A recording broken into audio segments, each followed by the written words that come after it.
Tokumitunaka, est-ce qu'il y a-t-il de relation entre les vivants et les morts? Bah, pasteur, bah, non, il n'y a pas de relation entre les vivants et les morts. Oh, et zo gope sabiso mutu ko soit kasi. Na ebité, relation entre batu bakufa na batu ba na moi.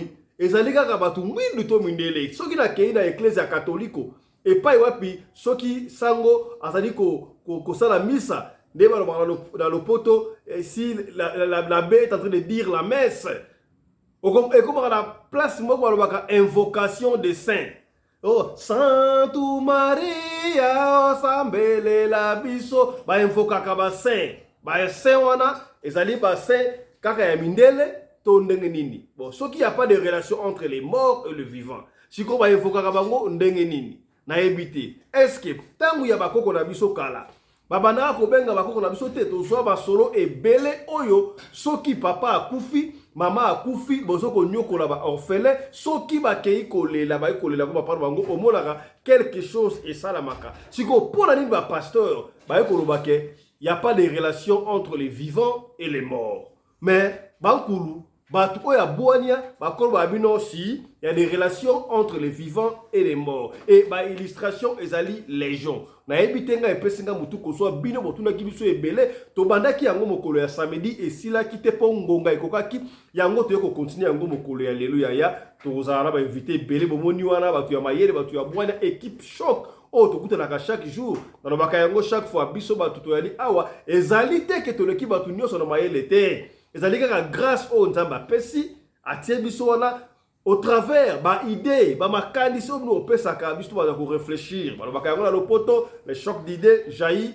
la lumière pour na kosunga to baka yango awa maso to betaka awa ndenge to solo awa zaka pona ko nuire ba tuté pona ko bebisa ba réputation ya ba famille ya ba tuté pona ko bebisa ba relation ya ba tuté kasi pona kosunga esika ba ndeko bakoyaki yo okoyate esika bo ndeko pe alongaki yo pe olonga tala objectif ya émission oyo yangoyo kombo na ngai Fiston Pelende tata ya Sedek na sepelaka mingi benga ngai tata Pelende pona tosali recours à l'authenticité na saka yo chaque fois ya est-ce que yo si omona mundele moko mona ye Alexis pardon omona déjà mundele moko mona ye Mbemba mais yo ko kombo ya Alexis olati yango na ndenge nini soki batunyo Alexis no kolobani Alexis nini mais oyebi signification na ngote soki batunyo Mbemba Alexis nini okopesa biso signification na yo est-ce que pourquoi ne pas faire recours à l'authenticité papa Fiston yo le ba chaque fois recours ndeni oui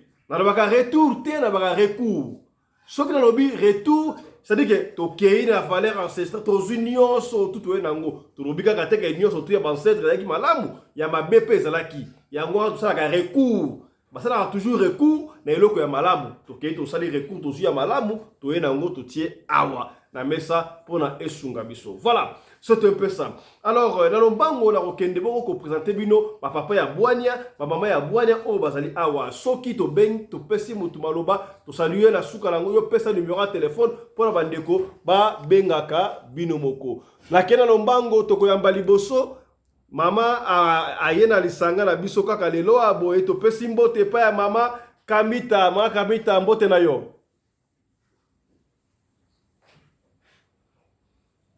mama kamita fongola micro na yo mbote na yo mbote mingi papa Fiston Pelende pe mbote na bandeko banso bazali katina na lisanga ya lelo ya après-midi ya lelo voilà toko na numéro ni mama kamita so mtanga benga yo mais nga besoin basi ba benga ngate papa so batu balingi ba benga toujours faut pas passer par yo OK likambuté non parce que soki omoni biso na France awa so batu ba ko benga ka mingi ezaka penza malamu te ozo comprendre likambuté voilà merci beaucoup papa na pesi mbote pa ya mama Congo mama mbimbu mbote na yo mbote mingi papa Fiston Pelende mbote na bandeko nyonso oyo toza na bango lelo na ngonga oyo tozo partager émission vraiment napesi yenge na bango nyonso je rappelle que mama Congo yo mutu obetaki lisolo oyo batu bakei cimetière mutake ko suba na nzete nzoka kolo tombe atelemaki wana asubelie eluki problème osala biso lelo awa tokobeta bambodi awa batu bakolanda biso noir sur blanc. Voilà, napesi mbote epai ya mama nene bopikiliki. Mama nene mbote na yo. Mbote mingi papa Fiston, mbote commandant Anderson, mbote papa Alexis, mama Kongo mbote na ona mama mususu zana ya mbote na ba oba kokota na balandi nyonso ya radio lokole na equipe nyonso ya radio lokole na pesi bino mbote mingi. Matondo mbote na yo mbote na yo pasteur Alexis. Nangaki na pesa numéro. Allez-y maman, oui, pesa numéro, oui.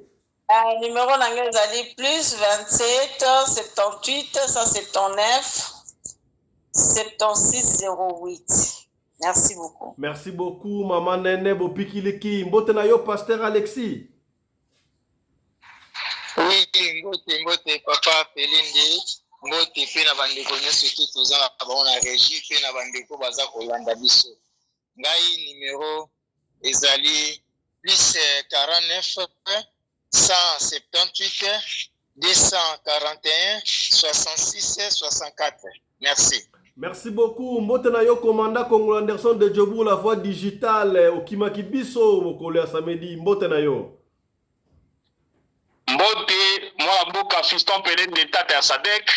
Papa Ndosimaro alimbisa ngai na continuer à robengo na kombo ya Fiston Pelende parce que ezali déjà un nom commercial to build to tongi pendant beaucoup de temps pour na rosala kombo ya Fiston Pelende e bana to ko kotika yango boite na mopete kote wana bolimbisa ngai to continuer na yango parce que c'est un nom commercial bato mususu to bitaka Pelende ba oyeba te mais Fiston Pelende azali mutu ya mokili mobimba dosako na mama Rina Pelende mama oyo akabaka koleka mama Denise Nyakero pe mama Olive Lembe. Merci na bangai banso bazali awa na studio na ngai dosako na bino. Merci na bakolanda biso numéro na ngai plus 27 74 45 21 408. Merci beaucoup. Merci beaucoup. Je crois pasteur Alpha Oskem Polo a rejoindre biso de moment à l'autre. Yena de ko Johnny to sengele bango ba ya awa po bambodi vraiment ezali ko zela bango. Ndenge lobaki na ebandela to kosola bongo, est-ce qu'il y a une relation entre les vivants et les morts? Soki ba to ba kufi. Ba kufi libela to bazala kawana bazo surveiller biso. Quand est-ce que balobaka mutu akomi koko tant le bagala ki ko invoquer ba koko nanga bakoko ngo bakoko na so bakufa to soki mutu akufi ata mwana ata mwasi ata nani akomi koko yango to solo yango na émission lelo kasi na ngito banda yango na illustration ya lisolo moko de ko pesta lombango pena ye abenga ki papa Fiston mais là qui na suka ko na discuter bon il y a pas de relation entre les vivants et les morts na yebite papa Fiston bo pesinga epe mutu ko soa e bangi singa ya ko sakrate po biso moko papa Fiston exemple ya biso moko papa na biso akufaki papa akufi papa na biso zaki na basi mibale boyebi kaka ndenge ba mama basalaka biso zaki bana ya mama ya mibale alors tango to koli papa akufi batu bazaki na mapangu na bango mais papa atike ngo ba bien ebele pesa ki bulu e ka kosakana te kasi ya solo na mikolo ya suka mama papa pesa ki confiance mingi pa ya mama na biso. Alors papa zaki à part ba bureau na yazaki na bureau na yemoko personnel.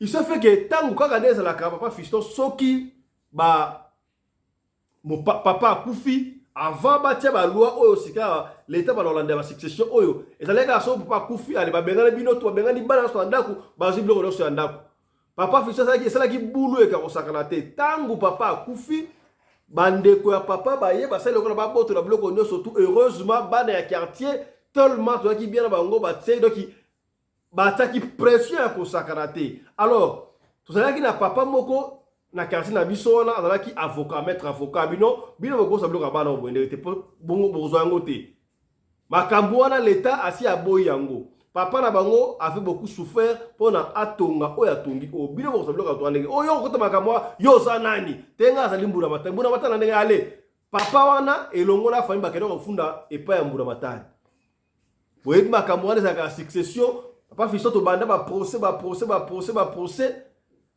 nzokande famille ya papa na complicité mwandambu na bandeko na biso ya mama ya liboso bakei ko falsifier ba document basali faux testament na testament yango basala donc biso ba reconnaître biso te ba reconnaître ka lupango ya biso trele ya biso ba bien nyonso tout o ba pesa bango bango de baza ba na légitime na ndenge nini.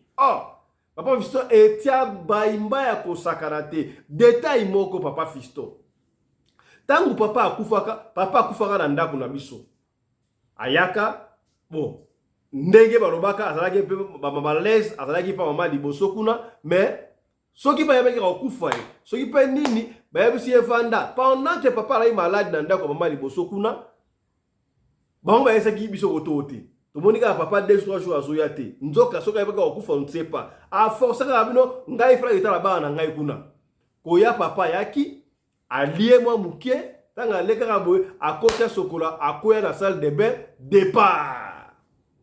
Tangu matange bandai ko sala matange no sala bayo sotuana Papa Fiston ekoma kimbilinga mbilinga osakana te. Bref, tokundaki na zone de Sikasko bazu liquidateur makambo surtout pona kosamba to bandi kosamba ba na testament wana. Papa Fiston à l'époque sikabo internet a évolué déjà.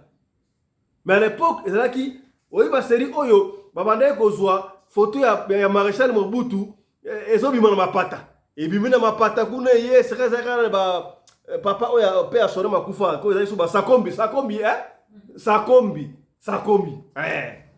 yemtalagi spécialiste makambo wana série obo elo Mobutu na malikoleta bolala osoma ko miracle ko Mobutu auti pa nzambe nzoka ezalaki technologie kaka.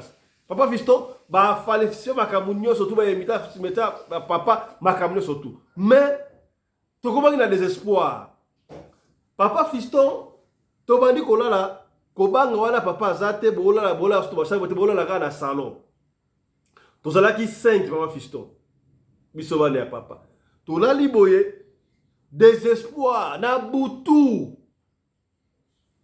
ezalaki Papa Fiston ezalaki vision ezalaki ndoto to ne sait pas mais to moni Papa Fiston ngana moni papa na biso alati babenga ngoni o balala pyjama ya rouge abimi na couloir ye ati atali petit na atali ki na ngai atali ngai atali akei na kiti ta sala manger sika abana ko vanda atali yango wana ateboy abeti maboko boy bana na ngai batu ba osakana bana ngai boy batu ba osakana bana ngai boy bolonga bana wote akei pa leki na ngai ebisi yo kozala mutu munene ayepa na ngai abi yo kozala mutu munene botala baleki na bino malamu testament bozo luka boke na bureau na ngai esika na vandaka bokomona coffre moko eza lokola abandonné boy bobuka na kati kuna bokomona caisse so ya kuna testament za kuna na koma makambu nyonso tukuna.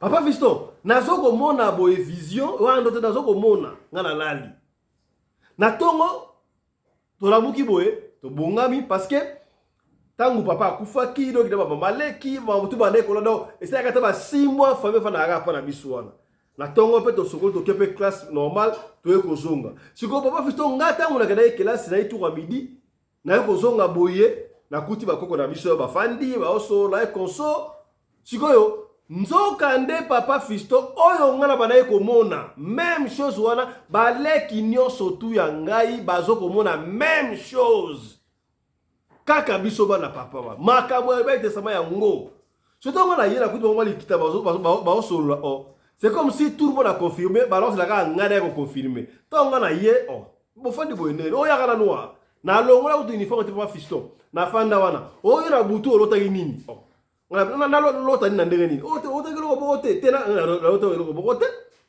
yo mona ke telo motel na bite na ebite so ezaki vision to pe ndoto na lota ki papa ye kaka ni na beteli bino wana abi bo bitu so la testament pour rien bo ke ne seka bo testament zali Papa Fiston to benga avocat na biswa ye to benga to kenda na bureau ya papa pour kuna kake sika robaki ba buki boye to bimisa pena boye Papa Fiston ba document wana testament papa akoma kuna copine na mosusu eza pas avocat na ye to benga avocat papa Fiston eloko sauva biso yango wana siko nga na yebite tango na mona ki discussion na suka émission kuna ke ba pasteur ba oloba y a pas les liens entre les vivants et les morts nga epesa ki nga mutu ko soit ne epesa ko mutu ko na yebite papa Fiston beta li solo oyo nga moko témoin vivant na yebite tala mo illustration ya muke yango papa na biso akufaka aye ko zonga a sauver biso pona ngai. Il y a des relations entre les vivants et les morts. Na yebite, ba pasteur abiso, ba sandenge nini. Papa Fiston, na yebite, nga epesi nga mutu ko soit. Pona nini ba pasteur, ba kolobaka ke y a pas de relation entre les vivants et les morts. Est-ce que ba pasteur makambo o bon ba osala wana. Ezali continuité, il y a esclavagisme té, il y a colonisation té.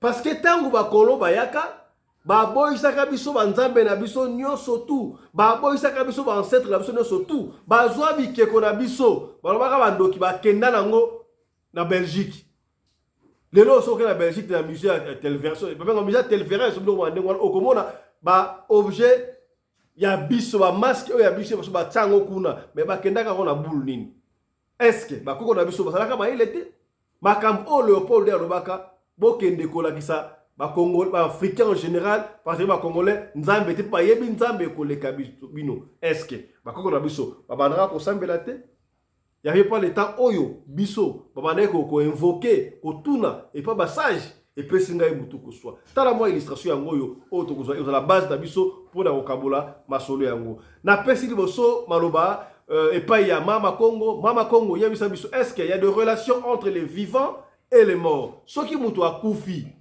akoki kozonga susu aya koele famille na ye en difficulté to soki okufi nyonso ekufi osala sur le monte maromboka yo Mama Congo osala 5 minutes.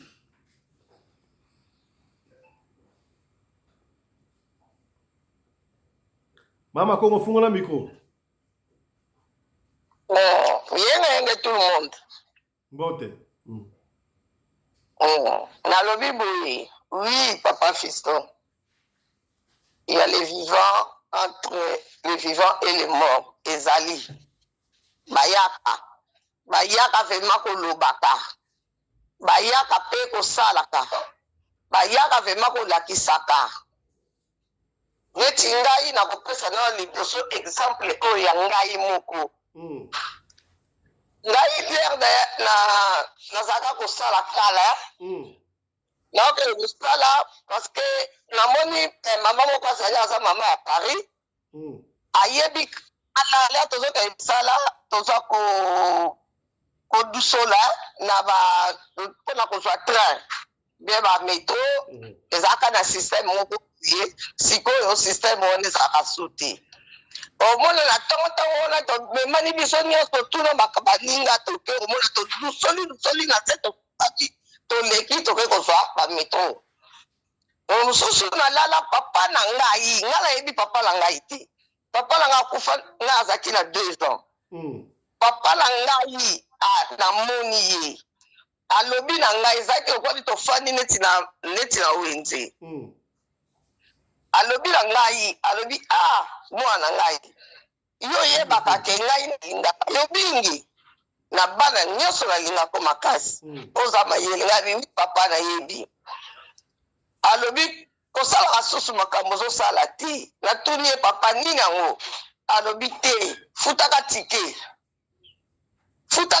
so ozofuta tike te eza bien te oza mwasi munene mwasi kitoko bien makambo nyonso papa vraimen bandi kolobalanga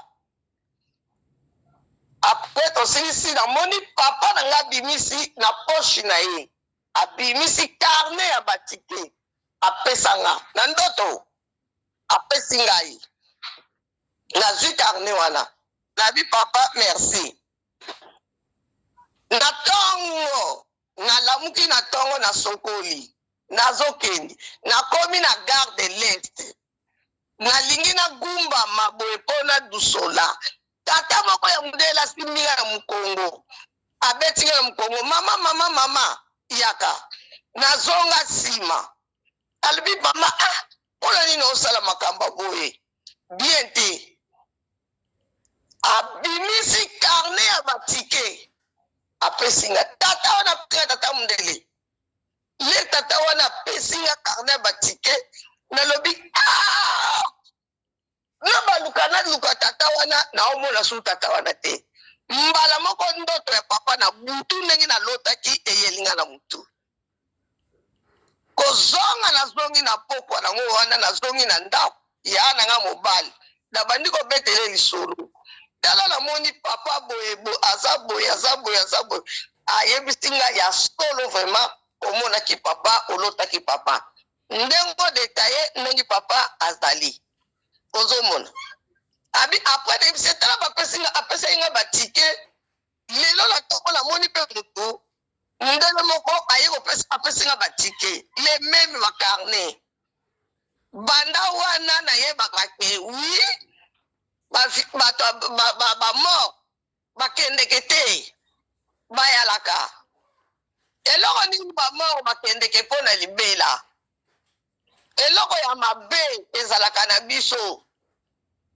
mutu na yo ntango oyebi ke mutu na yo akufi na ndenge moko ya bien te il faut kobeka kutu kolobaka te ke repose en paix soko olobi na ye repose en paix akena eti oui akena ye ndenge tolobaka repose en paix donc reste in peace eza mabe toloba ndenge wana te ongo mabe ezaka malamu te na biso bato bokoko kwa ezaka bien te na ndenge batiaka bato bakwa ezaka malamu te kotia mutu kwa ezali lokola ferme lokola clé donc bakangi ye mutu wana kozonga na biso bokoko eya bongo nga na kopesa réponse nga napesaka kaka oyo ngai moko esalamaka epai na nga mpo nga nalotaka mama na nga tro nalotaka mpe papa na nga mingi nga nakuta okufela mwana na 2008 mwana nga age 24 ans mwana nga bakufa na olota bareunion baosalela ye makambo nyonso bazosala me nazalaka vraimen ndano makasi te ndenge nakomi sikoyo nazalaka vraimen makasi te na basambila ndenge nakomi sikoyo me ntango nabandi kolela mwana na nga kolela mwana na nga aya kolakisa ngai epui nasakaka na liwa ya mwana na nga nasakaki me mwana na nga aya alobi na ngai mama zela nalakisa yo bato oyo babomaki ngai abi voiture oyo etuta mwana na nga namona yango te me mwana na nga alakisa ngai voiture wana ezalaki jeep omoni bajeep moko ezalaki boye na bibende liboso bo mwana na nga alaki ambulancier akufa na Dijon abanda oketika bato ya maladi na Dijon bato apari ebele mpo balobelango meme na télévision ozomona akufa na Dijon nayebi voiture couleur wana te me mwana alakisanga couleur ya voiture ya rouge na jeep namoni bato wana nayebi bango nalobi boye bango bato basala yo boye papa soki nayebisi yo ke bato wana misusu baza na hôpital moko atikali moko aza na hôpital mayele esila ye nalobaki surtout ye akokufaka te ti akobima batunga banda kota hôpital eloko wana nga 15 ans ye mayele esila ye akoma lokola maladi ya Alzheimer oza kolanda papa très bien toke tribunal na Dijon na tuni bango jipi oyo etutaki mwana na nga ezalaki couleur ya rouge balobi na nga oui ezalaki na bibende liboso balobi na nga oui batuni nga mpo na nini nga alobi te parce que mwana na nga ye moko alakisaki nga jipa ngo ayebisi ngai mpe ke mama mutu wana atuki nga tata wana kokanga ye kolinga te batia ye na boloko loba na bango batia ye na hôpital kotinda tata wana na hôpital te mpo papa wana aza innocent ndenge te nalobaki na tribunal balobi o afakende boloko ngai alobi te botia ye akende na hôpital akende prison te bose soigner ye na hôpital mwana alobi tata wana aza innocent sikoyo na boma ye mwana ngai moko nayebi wana moyen nalobango boye eza te me nayebi. Ok, merci beaucoup Mama Congo. Olingo bakisa tano ekoki naza koloba parce que ngai mami bana ngai na ndako ngai nyonso tu nazwaka na bandoto esalamaka parce que nazali mwana ya bokoko nabelelaka bakoko na nga yango nomoni nayebisaki yo mpona mama Alexandra lere azobelela bakoko azosaka natindelaka yo audio moko bona lobi azosaka mabe azoloba mabe mpona makambo na ye esimba il faut abelela bakoko il faut banda kobelela baclan na bango clan ezalaka nini clan elingi elakisa faut abelela vraimen abanda na village oyo mama na ye auta faut abenga mboka ya bato ya village ya mama na ye apo abengi ya mboka tata na ye bango nde bato bacentre na ye bango nde bato bakoya kosunga ye ndenge ye azosaka wana kolobaloba wana bakoko boyeboye bayaka bongo te sokotuni memi Mama Congo, merci tokozongela osusu nta ekoki tokozongela osusu ali tokozongela yo matondo. Pasteur Alexis, y a-t-il de relation entre les vivants et les morts? 5 minutes. Bon, en tout cas, question, sujet est très vaste et puis très capital. Nakobeta nanu na Bible boto que na vie réelle ndengezali. C'est vrai, il y a des relations entre les vivants et des morts. Parce que Bible azakolobani, Bible il n'y a pas de relation entre les vivants et les morts dans ce sens ni. Dans le sens que ce que totali Samuel Saoul akendaki ko consulter ba divin pour benga esprit de mort ezonga basula nango esprit ya prophète. Alors Nzambe apesaki punition.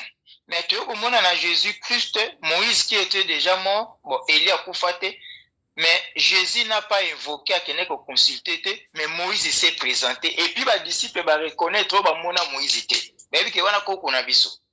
Moïse fa kota pe na Israël te. Akufane en Afrique, à côté d'Israël. Mais comment ils ont reconnu que ça c'est nos ancêtres? Parmi en Égypte, Moïse. Alors, parce que relation au Bible ici, il n'y a pas de relation entre les morts et les vivants. Et ça, au roi Saoul a salaki ko consulter les morts, ko sa invocation, na ba cimetière na ba bougie. On est comme à quelque chose de magie. On a besoin d'invoquer, mais pas mort, parce qu'il y a une volonté, mais la volonté na bango. Nengi maman obi, il y a invoqué moi na terre, mais moi na bimelié. N'a pas papa pétant à kufa qui m'a prévu, n'a pas déjà. Papa est là qui n'a ndoto. Aba na ko expliquer nga. Tellement bato ba sa qui m'a bewana ba yebi ke na zaki dans la relation partir ndoto ba yeko beta porte. Yo batu ba libanda yo la lini na susu ko benando te kenda. Il y a des, nous vivons avec eux. Bazali ba monaka. Mais ma be komaka ke biso nde siko to invoquer bango baya. Bango baya na invocation na biso mais baya na volonté na bango soki danger mo ke ming. Allô, makelele hein. Mingi baya ka ko porter. Tokanga micro. Makelele ezo 8 na 032. Voilà.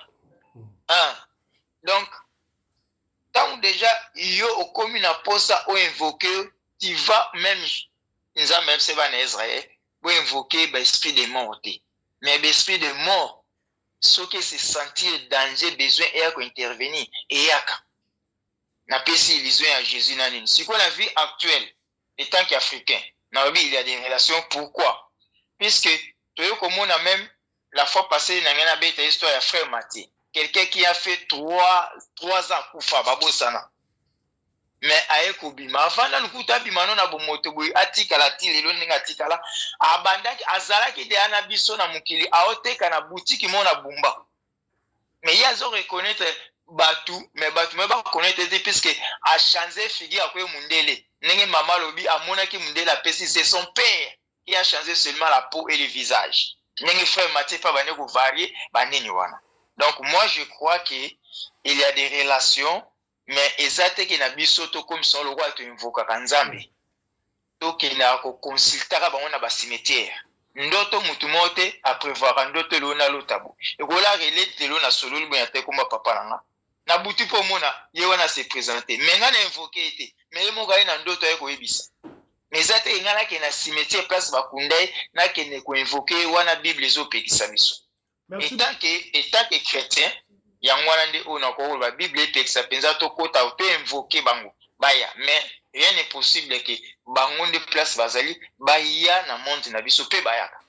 Merci beaucoup. Papa, merci beaucoup, Pasteur Alexis. Ton père, si vous ne pas, Pasteur Alpha Paul Oskem, ex-Zabolo.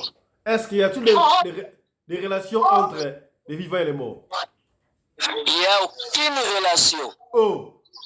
Relation, ils ont raté. Pasteur. Omoni, papa, Pasteur Alexis a lobby bien. A lobby a penglé deux choses capitales. Quand Saoul a consulté pour bengele esprit à Élie. Tant Yesu avandi na baye kolina ye bamoni Moïse babini. Bon baye kolina batang bavanda ki Moïse ayebisa ki baye kolini. Quel est le message Moïse ayebisa ki bango? Siko bango o bazelaka bakufa baye koyebisa bango bayila bango message ni pour Moïse. Baye kolia Yesu bamoni koko na bango. Siko koko ana yebisa ka bango nini? Omoni batu balingi kotombola mukila mulili biso ba noir to lingi totombola toujours kindoki ya batu mondo kindoki ya mondo to lingi totombola ngo kikoko nanga batu nyonso balobaki Papa Alexis oyebaka frère wana pesa message ka kufa la muka yaka kenda kabima amona rasuta kenda wapi boluka ye azali akoma évangéliste azali l'église nini Papa Philistos, nana na ba coordonnées na so lingi na privé na peso numéro na. Papa, azali. C'est la frère wana. Nani na banda ko la mission o. Nani ngo Mathieu? Nana changu na. Nani Mathieu? Mwana changu. Frère Mathieu? Oui, frère Mathieu. Omoni frère Mathieu. Ba frère Mathieu. Ba frère Mathieu ba yati na ba mataji oyo. Ta pona kotanga bakomba ba pasteur te ebetaka bango makambo ba makiona makambo ba message wana bima na kikonga wati ebetaka awati makambo ba frère Mathieu wana aolanda message yo ya kufa de yo ya kufa papa omoni babiloko balobaka ke moto yango na lobaki ba pasteur ba pesaka message ka kufi nzamba ke talise likolo ata moni se likolo bayaka na ba message moko eza solide ezaka message moko éphémère papa omoni nzambe batu wana bakosaka batu wana nyonso tu oyo ayaka mama tokopesa parole mama toke malembe zera pasteur asilisa okota na message na ye tokanga wa micro nalingi nayebisa bino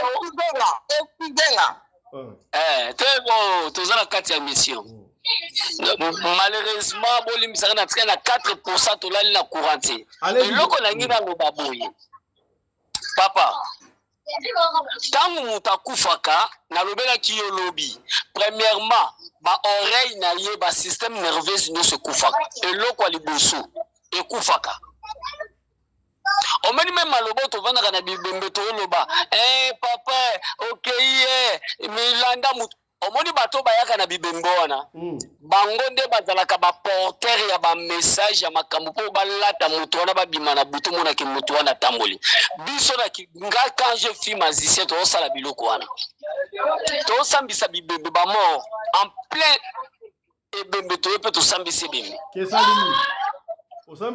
papa bongo so azalaki na problème na biso to ndeko nde moko ayaki toboma ye faut passer le jugement monde des ténèbres. Faut bêta ma film. Ya omone bebe makala bomone bebe zo bimisama misu batu babia zo lelande ko bande ko na ete bazo beta ende film. Bazo beta ye film na mukila mulili. ozomona mutu akufaka basanse na ye nyonso ekufaka. Nazoyebisa Pasteur Alexis papa na ye aya kotalaka ye te. Omoni nzambe azali omniscient. Eloko batu bayebaka te nzambe aza omniscient. Nzambe azosala kotala libota amoni ndenge bazosouffrir. Nzambe akoya na elongi ya mutu. Nzambe akoko apparaître na elongi ya mutu akufa, na elongi ya mutu aza na bomoi. Parce que bino bozolela mpona mutu wana. Oyebi biloko wana ezalaka na mutu moko ebale mbonge. Azalaki ko-invoquer Maître Jésus. Et pas ebale mbonge ezalaki sokei ba-invoquer moni pena mutu ndeko na bino bopa. Esprit latie. Akoma loba na mongongo atata na bino akufa. Batu baza okende pe bale mbonge bayebi yango makambo nazoloba. Siko wana pe tolo baka bakoko nde bayaki. Siko yoso oboye ke Mathieu azonga te do. Siko frère Mathieu oyo na ba famille bayebi ya kufa ezalaka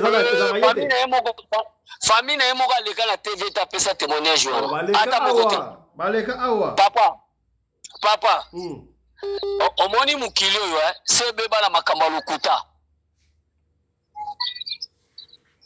Mais comment tombo ya frère Mathieu? Papa, ba ko lakisa famille te me batu bolingaki bokende tina tombo wana. Bokende na hôpital, boye ba maladie Mathieu akufaki nango. Mathieu abeta lisolo Mathieu ba bomaye pa décourayer. Papa Mathieu Badjogo abeta ba témoignage na ye azaki na posa zwa vie na ye. Azwa pe vie na ye. Nazo bisabino, aolande mission oyo. Ngala woni fala kota frère Mathieu wa. Papa, foko tisaye. Laba tabona oluka bangu. OK, si maintenant le pasteur skem ta téléphone à charge en attendant frère Mathieu akota awa na pesna no maluba et pas ya maman Kamita. Maman Kamita, bonsoir. Est-ce qu'il y a-t-il des relations entre Batu Bakufa na Batu Bomoi pour la yo? Mbote ndeko na biso Fiston Pelende, mbote lisusu na bandeko banso, otoza na bango elongo na plateforme oyo. Vraiment la pession matondo mingi ndeko nanga accent sana. Na émission ozo sala eza très important ndeko nanga. Pona kofungola mémoire ya biso ba Congo mani.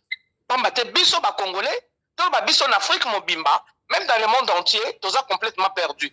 Peuple a perdu surtout le quoi peuple congolais, dans le monde entier bazali mais biso nde toza 80% ou 90% de perdu. Yango ni mboka na biso ezali ko do kwa papa Fiston. Yango zo mona mboka na biso Congo lelo ezali ko refléter image même ya ba cimetière na biso. On dit? Oh, comment ça? Ba cimetière? Pardon? Comment ça? Mboka metala ba cimetière na biso na kati ya Congo ndenge za salité. Ndenge za ko beba, ndenge za ko bukana. Ba ko ça n'importe quoi na kati ya cimetière. OK, cimetière est un endroit sacré. Ils ont un lien sain, c'est les cimetières. Mais si on a quand en France, même en Europe, même les États-Unis sont au pays, au moins la cimetière, ils ont bongisi on a ndena osakalate. Ils ont mboka mobimba. Ils ont comme une ville dans la ville ou un village dans le village. Ba bongisa ya on papa Fiston, ils ont la adresse. Ba cimetière ya mindele to ba bongo. Ils ont la rue, ils ont la ruelle, ils ont la numéro. Et ba ndeko na bango ba kenda kokota na kati, ba nettoyer, ba sala moi ménage. De toutes les façons, la carte la cimetière qu'on les a à bureau, bah cimetière à Mindele et tout, ils ont un bureau na carte. Au moins la comptable bazali, bah technicien bazali, bah toi bah bon ça fait bah travailler kapuna, vina bah mon bimba bah travailler na carte la cimetière. N'engage à papa to maman la mouki na tongo, à que musala, à que na kosa misa na carte la cimetière. Et bah ça payé par l'État, parce que bah que cimetière ils ont place en sakanangote, ils ont un endroit sacré, un lien saint. Et c'est quand bah milimo est vendu. Et bah milimo wana, on a zonga la question tuna kinga, est-ce qu'il y a un lien entre Batmakufa na Bao Bazana Bomo? Mais oui, il y a un lien de konanga mtako saote. Papa Fiston, lien zali. Biso ba Congolais ba sa sur lavage à cerveau. Ya moto zo yebate. Ba pesha biso to komaka bisika wana. Ba pesha biso to bongisa bisika wana papa Fiston. Tant que to koyeba makambo te, to telengana. To tourner en rond. Christianisme tant ba ye na ngopa na biso. Batebele ba yeba te. En fait quelques-uns ba yebi aussi. Donc 15% des Congolais aujourd'hui, comme koyeba bosolo wana. Christianisme yé koya pa na biso.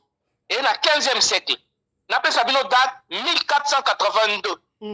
D'accord? Bayaka ko pesa biso na makasi. Na ko beta na ko boma. Bakoko na biso na kati ya Congo pe na Afrika mobimba. Bazalaka batabitumba tende konanga. Tant tozolo bao bakoko na biso bamusu bazara bien, bamusu bazara mabe, c'est faux. C'est archi faux. Bakoko na biso bayeko beba tant bazui contact na bato bayaka na christianisme. Bato bayaka na christianisme bango to baka ba franc-maçon.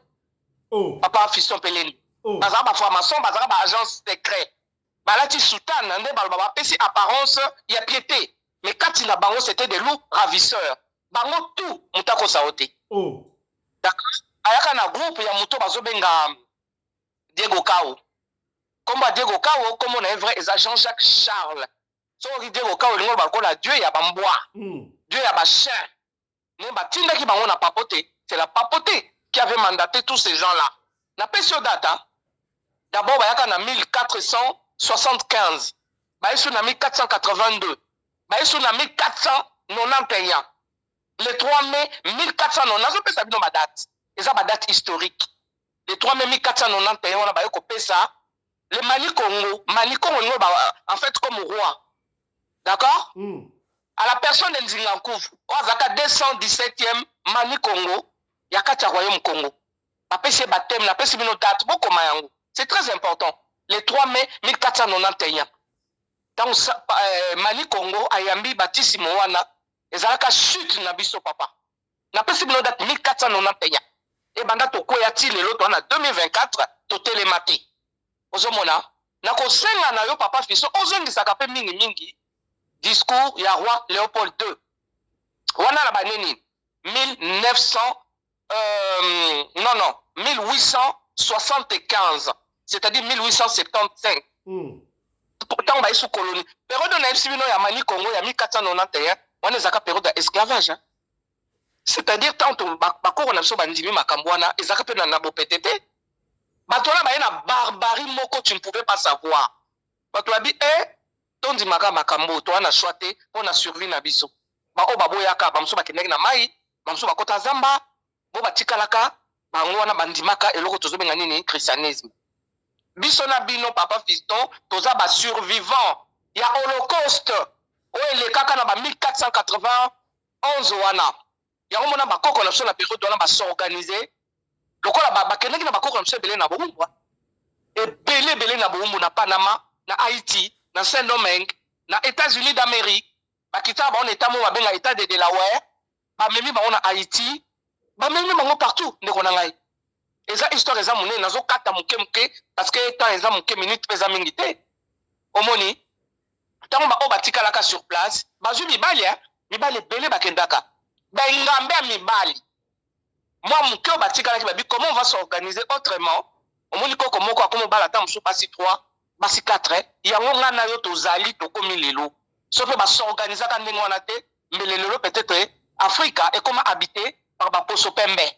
Mais malheureusement, bande ko na biso ba pasteur, bazo continuer ko sala, musala ya mindelo bayaka nango. Na esclavage, na colonisation. Discours à roi Léopold II wana, ndeko Fiston Peleni. Tozo lukaka lobiko ya biso batu mwindu, lobiko ya ba Congolais. Kongola bosana nzambe ya solo. Kongola pesa nzambe mo Congo. Akoma ko samba biloko ba colonisateur ba ekango. Biloko ko pola. Yango bebisi biso mutu. Yango to komi chacun pour soi. Yango to komi les saluts individuels. Tant que le chacun pour soi, le salut individuel, eh ben, tous comme à dispersé. Tous comme à faible. Il n'y a pas de sangana. Il y a 7, il y a comme 27, il y a comme 30. Il y a même asiatique, même il y a Amérique, il y a Beta, il y a Amérique. Parce que sangana pas comme à fort.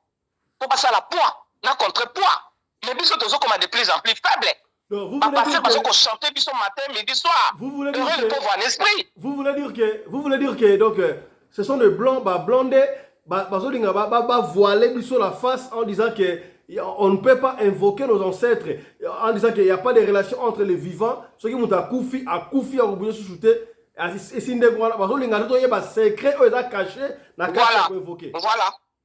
Bazo lingate pour bayebi ke boko ma fort.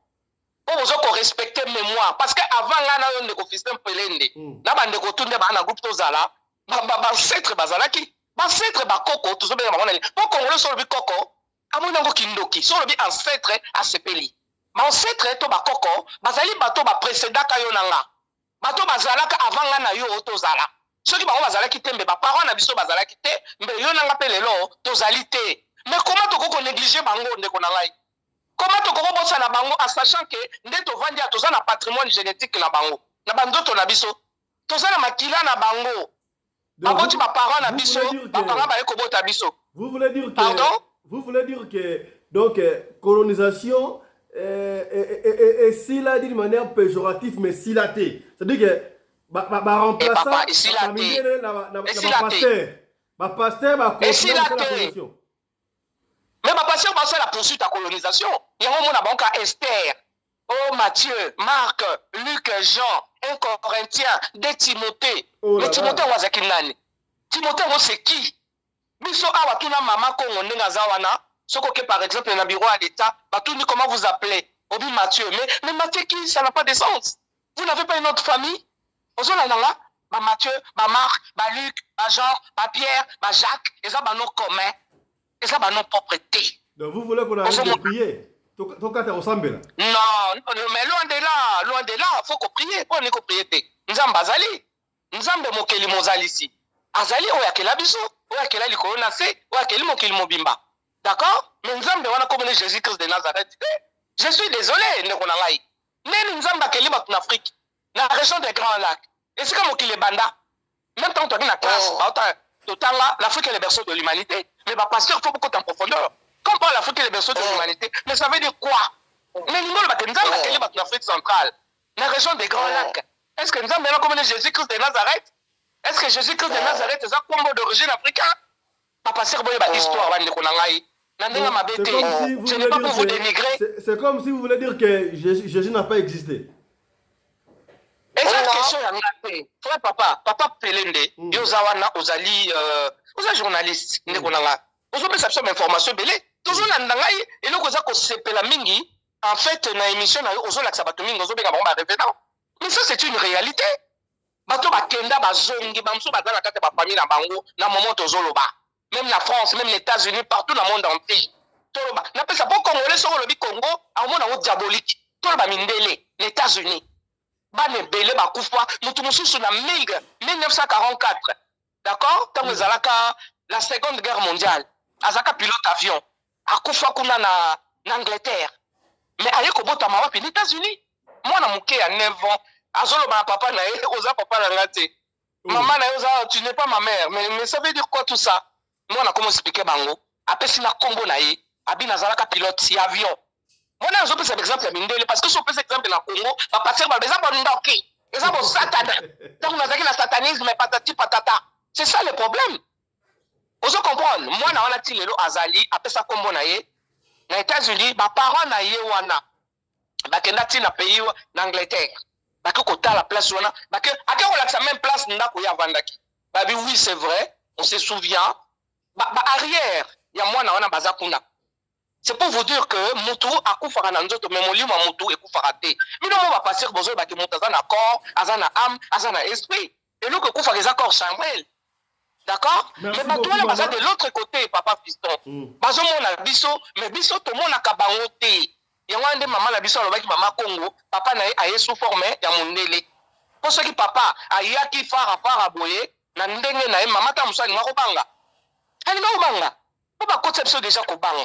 Bakabola biso na nzambe ya solo depuis 1482 ono sotozo sambela oya ba bible oya ba yesu eza ngo makama nzambe te.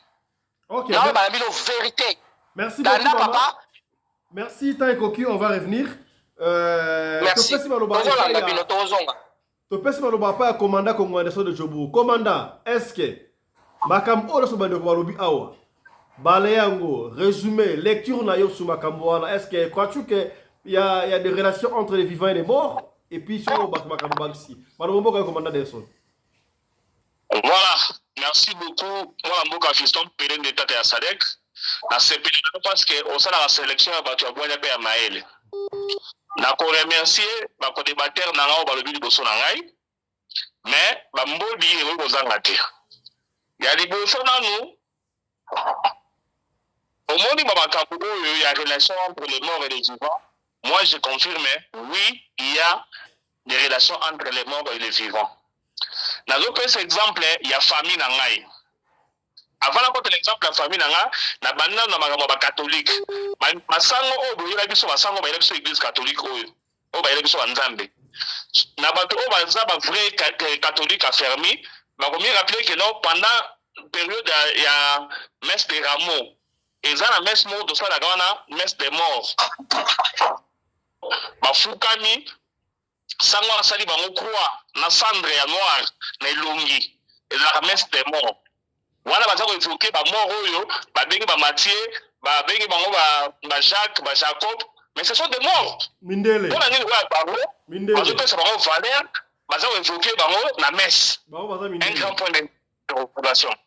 Bango baza mindele. Allô? Bango ba mindele hein. Oh, merci beaucoup na l'équipe. Les gens ont compris. Na zone na famille na ngai.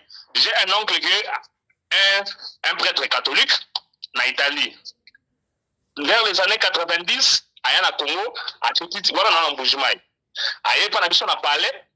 Premier jour, deuxième jour, troisième jour, aya biso mère na biso que non, il faut faire la messe na bande ko na biso nyonso o bakufa. C'est wana ngai naza acolyte. Akoti a installé table bien. Aya biso na bité yo bima libanda parce que robanga, bima libanda.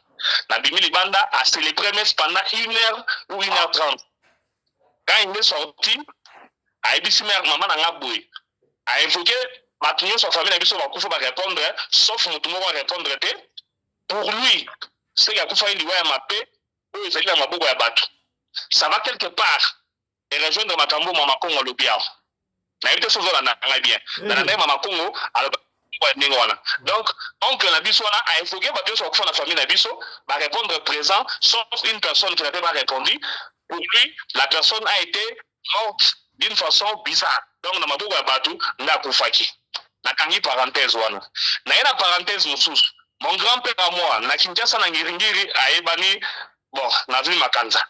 N'a qu'à te prendre où, tu as une abandon comme il y a Bachon, il y a Bandele, Bassala, on a mis balé, il y a Coco. Il faut qu'on a dit sur place.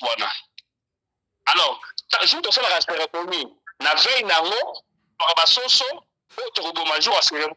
Tu as liboso, tu as évoqué ma qu'on a besoin de son kufa, tu présenter ma basoso, tu l'as dit, puis na ngo, tu as donné basoso. Alors, il y a eu un jour, tu as arrivé, à jour basoso, tu as dit ma singa na makolo, tu as liboso la nuit là, et là il y a un moment avant de la cérémonie pour évoquer les morts. Tu sali yango, et pratiquement normal, bon, il y a beaucoup c'est bon, ça passe. Tout ça, il y a évoqué, le biti, à un rendez-vous demain, c'est la célébration.